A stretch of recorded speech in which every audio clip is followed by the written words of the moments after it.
So, continuing with the lecture on transducers, we will today try to cover intermediate modifying device. So, we saw very clearly there is a primary device, then we had an intermediate device, intermediate we had, and then we had the final or secondary device or final. So, here basically the primary signal will be recorded, then this will be converted into such a form such that the output can read it. Today predominantly what we use, we always try to have a electrical output. So, as far as electrical output, we look forward for voltage. So, this voltage can be easily taken back for a feedback control, and the process can be controlled. So, we will first see intermediate modifying device, then we will see advantage of electrical intermediate modifying device, then we will see electrical intermediate modifying devices, then finally we will saw terminating devices. Terminating devices are nothing but the final devices. When we talk about amplification, there are two types of amplification. One is mechanical amplification and the other one is electronic amplification. Mechanical amplification, over a period of time, there is always a wear and tear. So, there is a backlash error or there can be deflection which is there. Mechanical, for example, if you put a diaphragm, there can be a deflection. So, because of that you can have some technical issues for using mechanical amplification. So, electronic amplification is easy where wear and tear is also less. Today we always prefer to have electronic amplification.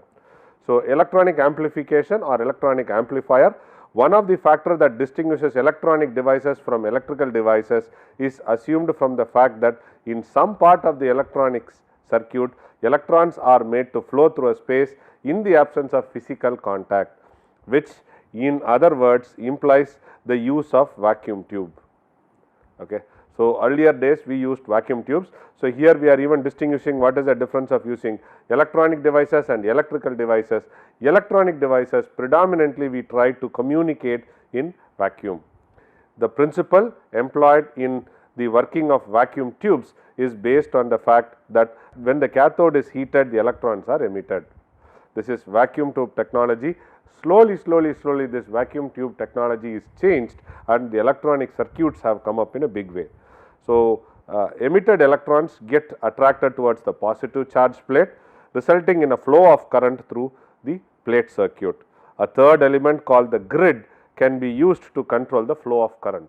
So, we had a negative, we had a positive. So, negative, we had positive, and then we had something called grid. This is a schematic diagram, a grid.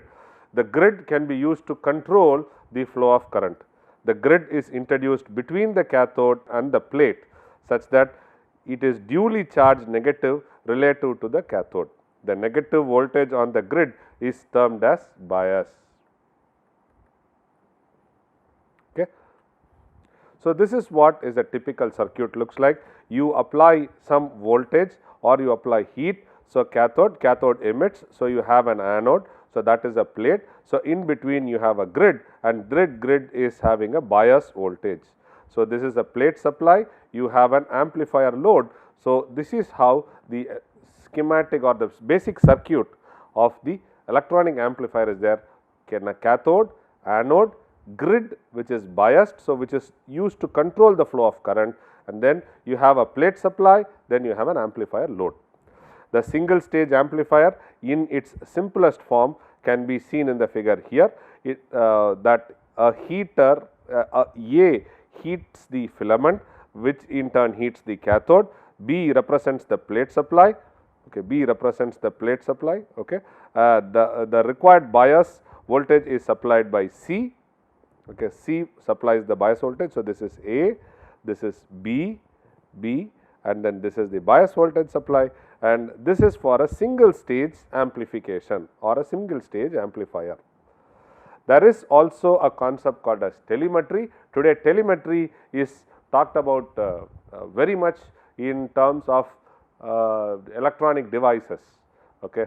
So, telemetry is measurement made at a distance as suggested by its name, telemetry, distance, right. The distance measured is usually performed using radio, hypersonic or infrared systems and hence referred as a wireless data communication. So, today we also use telemetry concept in the measurement stage. So, a measured quantity is there and this is a primary detector, then we have a telemetry transmitter and then we have a telemetry channel, then telemetry receiver and finally you get a display. So, this entire thing is called as an intermediate phase.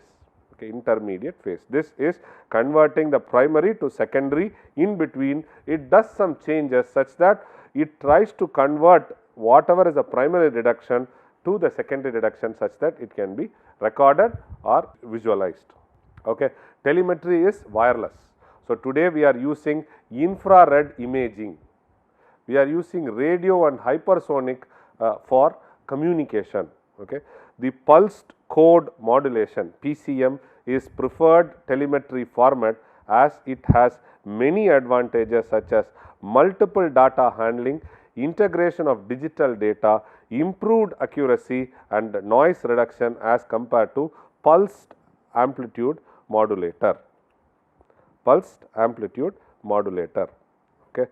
So, these are some of the techniques. Pulsed code modulation and pulse amplitude modulation are two different types and pulse code modulation. So, basically what are we trying to say is these are pulses. If you can directly amplify, you will have the noise which are getting integrated. You convert it into a pulse code modulation. So, you will have many data you can handle at a given point. A telemetering system normally uses a subcarrier oscillator. The information transmitted through various oscillator is processed at receiving station. So, if you see here, it is receiving station. Okay.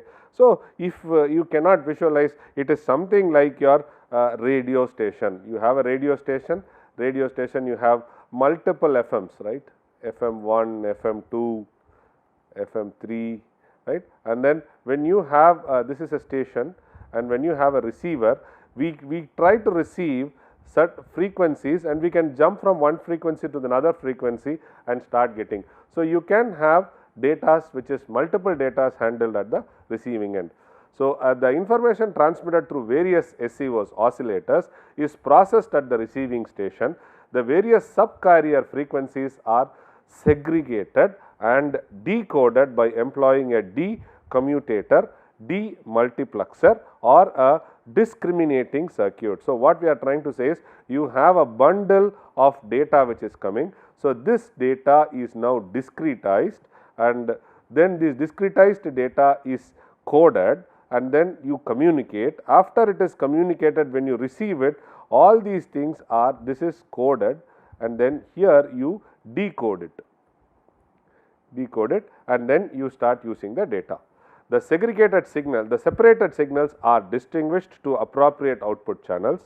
It is important to note the information or the test data acquired is first recorded so that they are not lost. Further, it is very much essential to synchronize the information that is coming out of the multiplexer exactly with the decommutator, since the time division multiplexing is employed while collecting the data which is based on the precise timing. So, what are we trying to do? If you go back to this, you will understand measured can be mechanical or see, now I will tell you the research which I am also trying to do. We have drilling machine, so we measure the forces. So, what do we measure? We measure voltage. Okay.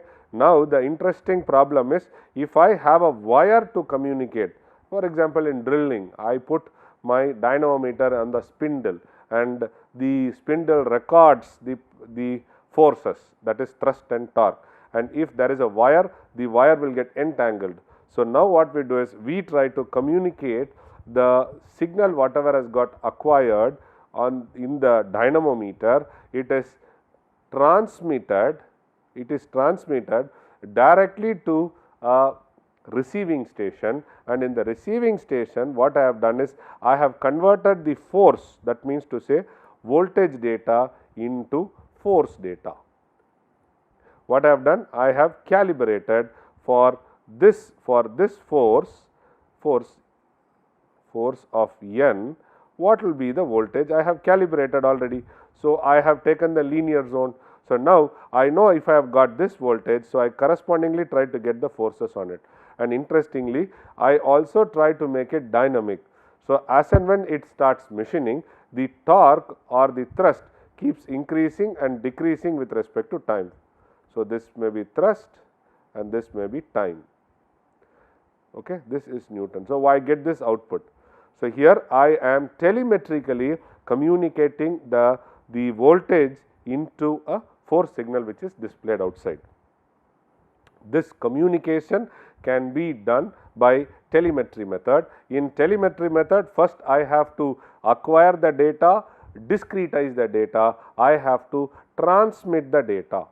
So, I transmit. So, when I transmit, I also have multiple channels, and then so I discretize it to various frequencies or various time signals, and then I try to acquire them. So, here I try to code them and here I try to decode them. Here I try to do pulse code modulation, and then I receive everything where the noise is reduced, and then I convert the data.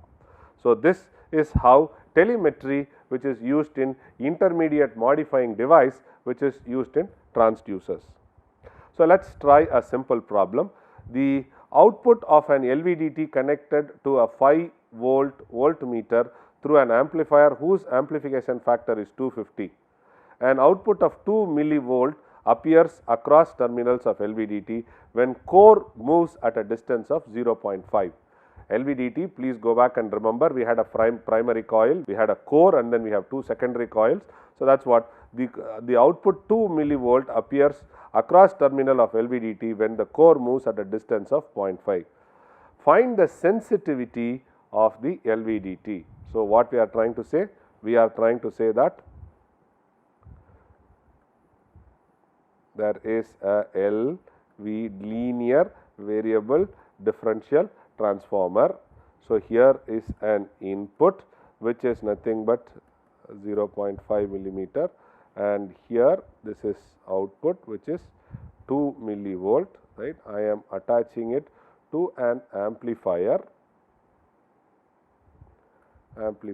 which is 250 times, and then I am trying to get the voltmeter reading. So, if I have to calculate the sensitivity of LVDT, which is nothing but output by input. So, this is nothing but 2 millivolt divided by 0.5 millimeter. So, this is 4 millivolt per millimeter. This will be the sensitivity of LVDT. So, now if I have to find out the sensitivity of the whole setup, sensitivity of the whole setup. So, it will be amplifier into amplifier, it is 250 into 2 millivolt, that is going to be 500 millivolt, right. So, sensitivity is nothing but output of amplifier divided by input of LVDT, which is nothing but 500 millivolt divided by 0.5 millimeter. So, this is nothing but 1 volt per millimeter. This will be the sensitivity of the whole system. So, we have finished the intermediate device. So, now let us look into terminating devices. So, the terminating devices are they are classified into meter indicators. Meter indicators can be categorized as follows: simple D'Arsonval type of measure current or voltage, Next will be volt, ohm, milliammeter or multimeter, or then the last one is going to be vacuum tube voltmeter. So, meter indicators can be classified into 3.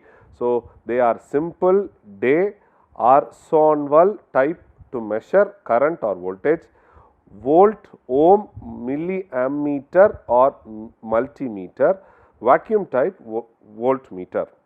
So, when we talk about simple day or Sonwall type to measure current or voltage, it essentially consists of the following components. One is called as a permanent magnet, coil, hairspring, pointer and scale. The coil assembly is mounted on a shaft, which in turn is hinged on a hair spring. To concentrate the magnetic field, initially the iron core is placed inside the coil. So, we can see the figure and then you will understand. So, this is the scale pointer which I said, this is the moving coil assembly, this is the hair spring which we have. Here are the two permanent magnets, north pole and south pole. Okay. Moving coil assembly is this is the moving coil assembly. Okay. So, if you go back, it essentially consists of the following components: permanent magnet, coil, hair spring, pointer and scale. All these things are here: pointer, scale, then permanent magnets, moving coil assembly, then you have a hair spring. So, the coil assembly is mounted on a shaft, which in turn is hinged on a hair spring. So, what is it? So, we are talking about this part. To concentrate the magnetic field, initially the iron core is placed inside the coil. Where is the coil? Here is the coil. So, the coil spring hinged and they place it here. The curved pole piece are then attached to the magnet to ascertain if the torque increases as the current increases. This means that electromagnetic energy is used to move the meter. So, here this is used for moving the meter.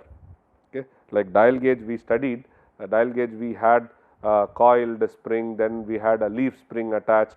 So, in a similar way here it is electromagnetically you are trying to move.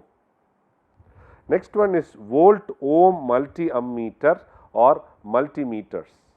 A typical volt ohm milliammeter employs switching provision for connecting multipliers, shunt resistors and rectifier circuits. The current flowing through the resistor can easily be determined by switching over to the ohm meter function, wherein the leads can be connected to the unknown resistance that causes the meter movement. The advantage is that the direct measurement is possible since the current flow indication is calibrated in terms of resistance. You can call it as volt ohm milliammeter or it is otherwise called as multimeter. Multimeter is you have two probes. These two probes are put into the socket for connecting multipliers, shunt resistors and rectifiers. You can connect it and then what we do is we try to measure the output. So, the advantage is it directly gives the measurement. The vacuum tube voltmeter, the vacuum tube voltmeter popularly known as VTVM is basically used to measure the voltage. To control the grid of the tube, you remember the grid what we saw there, proper multiplier resistors are employed through which the AC or DC input is given to the meter. The input resistance of VTVM is usually very high when compared to that of simple meter due to high grid circuit resistance. This minimizes the loading of the signal source.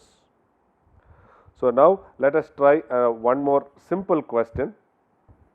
A linear resistance potentiometer is 50 millimeter long and is uniformly wound with a wire having a resistance of so many ohms. Under normal condition, the slider is at the center of the potentiometer. With the linear displacement, when the resistance of the potentiometer as measured by Wheatstone bridge for two cases are 3850 ohms, 7560 ohms. Are the two displacements in the same direction? If it is possible to measure a minimum value of 10 ohm resistance, With the above arrangement, find the resolution. So, let us try to solve the problem. The resistance at normal position is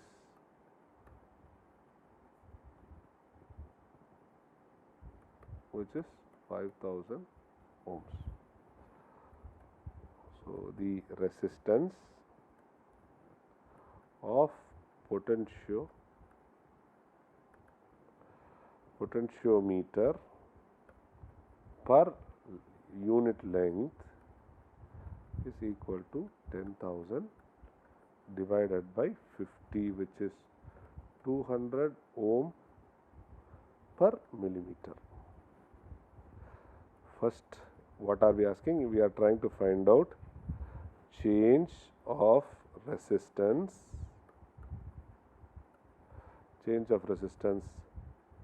from normal position.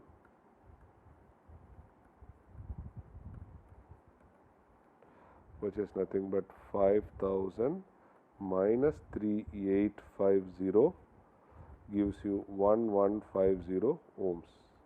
Change of resistance from normal position. Therefore, displacement of slider from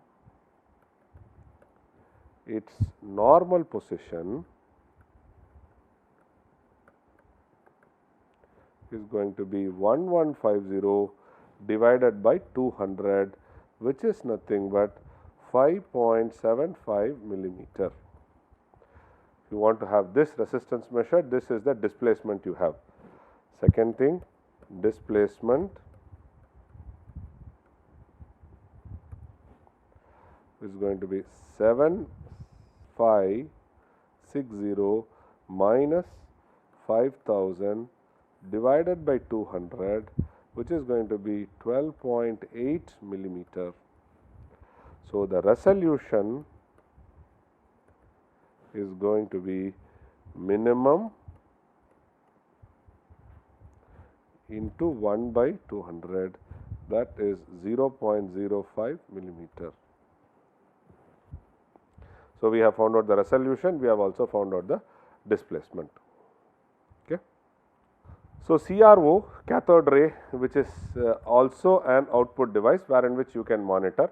So, you can monitor through coil, simple coil output with a pointer, you can measure it with a multimeter, then you can measure it with a vacuum tube, you can also measure it with CRO, cathode ray oscilloscope. A CRO is a voltage sensitive device that is used to view, measure and analyze waveform. Its advantage is that a beam of electron with low inertial strikes the fluorescent screen, generates an image that can rapidly change with varying voltage input to the system. The CRT is the basic function unit of CRO. Cathode ray tube is the basic function of a CRO. Electron gun assembly comprising a heater, cathode, control grid and accelerating anodes are there. When the cathode is heated, if you go back and see cathode heating, anode there, grid are generated. The accelerated anodes, which are positively charged, provides the necessary striking voltage to the emitted electron stream. The electron beam, after gaining necessary acceleration, passes through horizontal and vertical deflecting plates, which provides them the basic movement in the x and y direction. So, this is a CRO. You have a heater. So, then you have this heater tries to eject electrons. So, here are focusing anodes, so that the electrons which are dispersed are focused onto a single line. So, then you have deflecting plates, these are called as vertical deflecting plates. Then you will all have horizontal deflecting plates. The electron moves through this to the screen. Okay, this is the electron beam. Electron beam passes it heated, it is thermions, it is heated, ejected, and once these ions are to be focused, passes through this focusing anodes and then goes through deflecting plates, vertical, horizontal and then hits on the screen. Then when it hits, it illuminates. So, if you look at it, this portion is called the electron gun. Then you have vertical plates, horizontal plates. Horizontal plates are connected to horizontal amplifier, then time based generator, trigger circuits you have. Okay. When you look at the horizontal amplifier, you also have vertical amplifier, you also have delay lines. So, here is an input which is given and then this vertical amplifier takes. So, basically this will try to push back the electron beam to that side, or it can try to take the deviation. Then here delay line. So, this is given as inputs. So, heating, focusing, vertical plates, horizontal plates, screen illumination happens. So, this is the schematic diagram of a CRO. So, a CRO will have a CRT. So, it is high voltage supply, low voltage supply to the circuit. This is how the electron works, the gun works, electron gun. The same electron gun is used for your scanning electron microscope,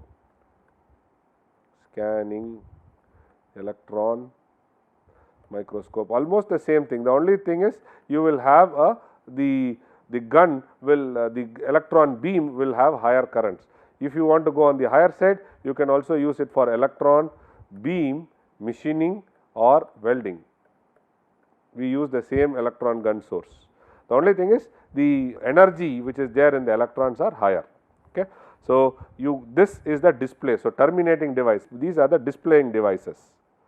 Unique feature of a CRO. So, you have oscilloscope amplifiers. Since the sensitivity of CRO is very poor, in order to use them extensively for measurement application, it is essential to provide amplification of the signal before it is applied to the deflecting plates. So, that is why we have a amplifier, vertical amplifiers. In fact, many CROs are equipped with both DC and AC amplification for both vertical and horizontal plates. Synchronization. We know that to obtain a stable and a stationary image which is continuous, it is essential to maintain the frequency of the waveform at an optimal high level. In other words, if the voltage to be applied to the vertical deflecting plates, that is y axis, is required to be fixed at say 50 hertz, in order to obtain a continuous image, the sawtooth frequency applied to x axis has to be fixed at 60 hertz. Otherwise, this would distort the images. So, what they are trying to say is you have this deflecting plates. So, these deflecting plates must be synchronized in terms of frequency, so that you get a E output. So, intensity or Z modulation, we know that the flow of current can be controlled by controlling the grid voltage. Okay. So, what is the grid voltage we are talking about? These are the grid voltages. Okay. So, same way if you see that it is cathode, anode, this is anode, this is cathode, and then you have a grid. This grid will always be given a bias. Okay. In order to obtain a bright and a dark shades in the fluorescent image generated by the electron beam, positive and negative voltages correspondingly applied to the grid portion. So, the external horizontal inputs are also applied, which compares with the voltage, frequency and phase relationship, we can try to get the output. Direct writing type oscillographs are there. So, this essentially consists of a stylus that traces the image on a moving paper. So, from the oscilloscope you can convert it into a reading form. So, it will have x axis might be time and y axis can be anything as magnitude. So, the essentially it consists of a stylus that traces the image of the moving paper by establishing a direct contact. The stylus used for this purpose for tracing and writing is current sensitive.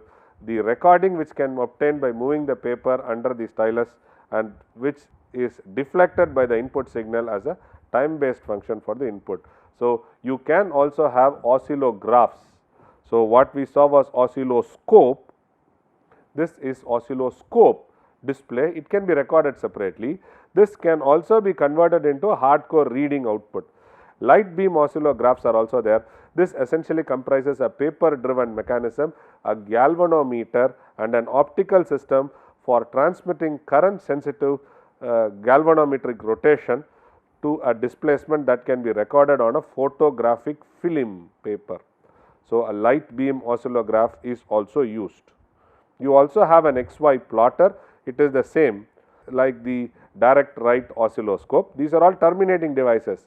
Oscilloscope, oscillographs, this is used in light beam oscillograph, direct right oscillograph. You also have XY plotters to same way to plot the output, which are obtained by two DC inputs, that is X and Y axis. It consists of self-balancing potentiometer, one to control the position of the paper and the other to control the position of the pen. This operates and you try to get. Further, the EMF, which is the output signal of transducer, may be the value of displacement, force, pressure, strain and other parameters.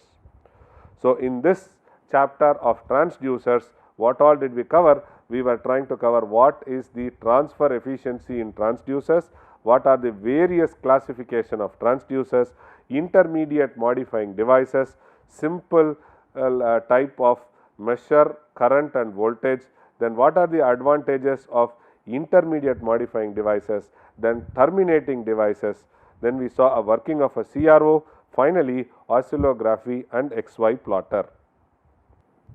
Task to students is try to look at the seismic, or we can try to say earthquake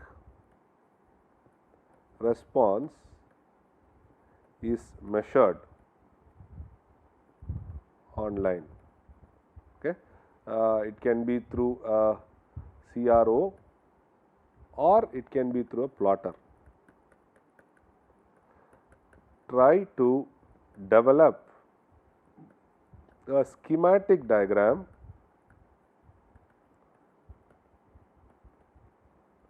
for this application. So, how do they do it, right? So, for example, they do it on a richer scales and then they also do it with respect to time. So, please understand what do they measure. First you should understand that, and then how it is intermediately getting transferred. Finally, what is the display you see and how is the display in terms of plotter. So, what I am more interested is what is your time scales they talk about, what is the magnitude. And second thing, we always talk in terms of a scale. So, a rigid scale, a scale is used. Okay, let me not even give this specification. So, generally what we report is a dash scale.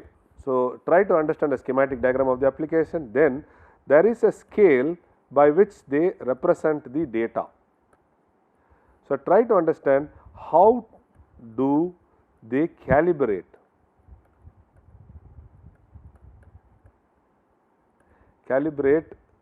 the data to scale and report in scale.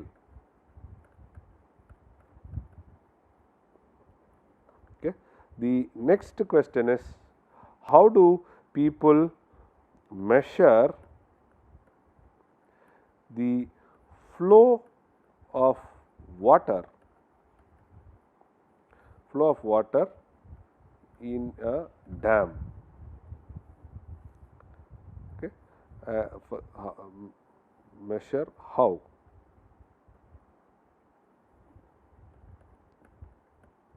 How do you measure the flow of water in a dam? Second thing is, how is it recorded? Last is, how do people measure rainfall? Okay. These are some of the things which you will have to look forward for data and understand how is it plotted, how does it work. Okay. These are all tasks for your self learning. Okay. In the examination you can have questions based on these tasks, whatever I have been giving tasks to students. And more than that, if you start understanding all these tasks, okay, then you will start appreciating the measurement science. Okay. Thank you very much.